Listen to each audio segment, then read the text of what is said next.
Почитувани, Саша Богдановиќ Српче, кандидатот на СДС во Центар, е познат по неговото неодговорно и расипничко однесување. Доказ за тоа е оваа фактура од 23.736 денари. Сметка која има направено Паркинзи, Центар за угостителски услуги. Сакаме да прашаме, што треба да изеде и испие Српче за да направи оволкава голема сметка? Додека некое 4 члено семејство врзува крај со крај со оваа сума на пари, Српче безсмислено, безмилосно ги троши парите на центарци.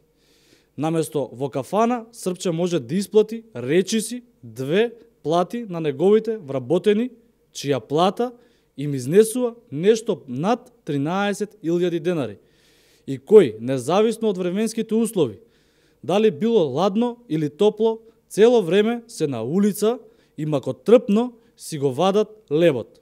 Ова дрско и безобразно трошење на парите на центарци мора да се опре. Граѓаните на Центар, на ПОЦ, му плаќаат од својот джеп за да добијат поквалитетна и подостапна услуга, а не ПОЦ да биде фирма, приватна фирма на одредени ликови. Ако Српче троши вака, додека е директор на ПОЦ, може да замислите колку би трошил ако стане градоначалник на Центар. Центарци сакаат да знаат зашто се трошат нивните пари. Центарци заслужуваат одговор на овие прашања. Сите заедно мора да ја запреме оваа појава и тоа ќе го направиме на 15 октомври. Ви благодарам.